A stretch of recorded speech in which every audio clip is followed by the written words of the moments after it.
Masashi Kawahara, one who is extremely valuable in adding to the themes and list of awesome characters in Chaos Child, is often one that is misunderstood and reduced down to merely a violent simp who acts unnecessarily antagonistic towards the main character, Takeru Miyashiro.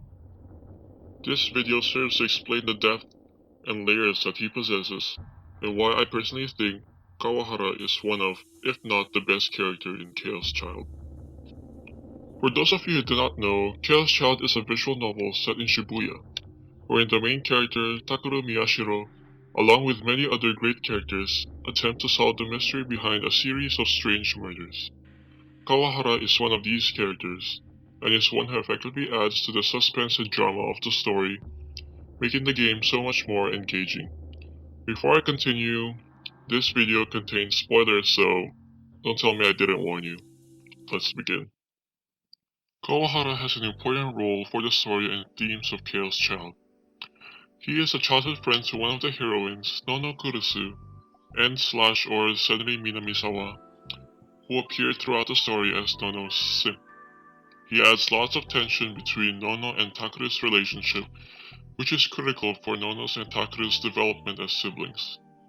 By being a simp, he pushes Nono to defend her brother, and thus Takeru would realize how much his own sister cares about him.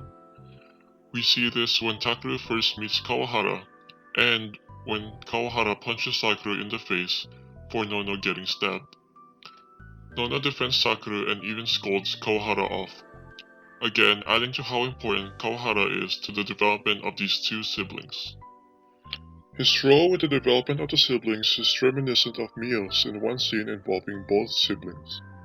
Mio came by to talk about doing experiments on Gigalomaniacs, and when things finally became violent in the room, Nono stood up for Takeru and the other club members, showing how much she cared. Like with Mio's situation, Kawahara provided the protagonist some conflict, and yet Nono stood by him no matter what, making Takeru realize her love for him despite Nono's lies in the past. Kawahara's role in kickstarting the development of the siblings is vital, and it would make them feel more connected for later scenes. If the siblings just made up and everything is suddenly a-okay because family is supposed to be together in times of grief after Yui's death, it would not feel as natural. There has to be moments of bonds forming with each other before they get to the point of reconciliation, and Kawahara is a perfect character to do so. Kawahara is valuable as a character because he makes Sakura realize how much worse wrong-siders are compared to right-siders. After not even getting critical information, Kawahara assumes the worst out of Takeru because of course he's Nono's simp. I think this point is self-explanatory and quite minor, but I thought I'd mention it nonetheless. As to the themes Kawahara adds to the story, his character illustrates that people are more than just appearances. Despite Nono Kurusu actually being Senri Minamisawa, he still does not accept Senri, even hated her, because Kawahara loves Nono too much. How does this add to the theme that people are more than appearances? Well, Kawahara is presented as antagonistic, so it's obvious this message is what the game is trying to convey. Without Kawahara, the message will fall flat, and everything Senri has been fighting for with her relationship with her family would never be brought to the story for the audience to see. Hinai Aremura would not have known that Senri lied about herself if it were not for Kawahara confessing his love to who he thought was Nono. Just a quick tangent, but I have a headcanon that Kawahara watched too much Detective Conan when he was little, so he thinks all childhood friends should be lovers somehow. He saw Shinichi and Ran, Kaito and Aoko, Heiji and Kazuha, whatever.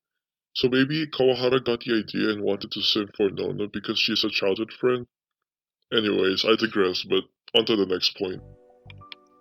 Not only is Kawahara very important to the story, but he is also very loving and kind. After punching Takeru in the face because he blames Takeru for pretty much everything, he realizes his mistakes and owns up to it. When Takeru was preparing for the festival, Kawahara took the precious time to actually apologize to Takeru, despite how hard it must be for him to do so.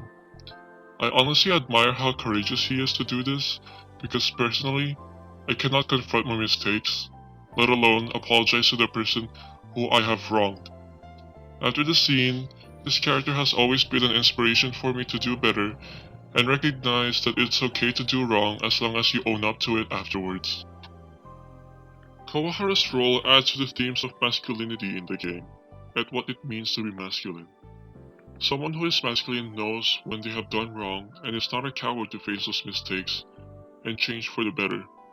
It reminds me of a specific book I've read before, titled The Kite Runner by Khalid Hosseini, wherein Amir, the protagonist, ran away after seeing his friend Hassan being assaulted. Amir knew this was cowardice. Amir knew it was wrong to run away, but he owned up to his mistakes, got the courage, and when he faced danger, he didn't run away from his problems. He confronted them, trying to redeem himself. I think this character is very similar to Kawahara in this sense, because of his journey towards redemption and forgiveness from Takuru. His character's relation to this theme is very relevant, inspiring, and compelling for me, because I personally cannot accept mistakes and criticism in my life. Another thing I really love about Kawahara is his negative development. His characterization in the common root is phenomenal, and we get how truly forgiving and wonderful of a person he truly is. He embodies themes of forgiveness and courage, and even does a better job of tackling revenge than Last of Us 2. What the common root has given the audience a glimpse of what a simp Kawahara can truly be. His simpness is further explored in Nono's root, and it was truly a wonder to see how low he can go. He confesses his love towards Nono and Nono doesn't want to return it. It's understandable of course, because Kawahara kept mocking Takuru and her other siblings. He also insults Senri, who he thought was dead, which was a tragic irony I would say, as it was revealed later that Nono is actually Senri. Kawahara continues to become more and more pathetic, beating up Takuru when he is already down, even though he knows nothing about his family business like the wrong-sider that he is. Kawahara becomes worse and worse after all the rejection and sadness that has overwhelmed him, and it really makes you feel sorry for him. It's so pitiful that it makes you question if he truly deserves what he has been through, all the hurt and all the sorrow. If you have watched the bad end of Nono's root, you can really hear the pain in his voice when he kills Senri, almost like he has just lost everything, since Nono is the only one he's got. And that's what I really love about him.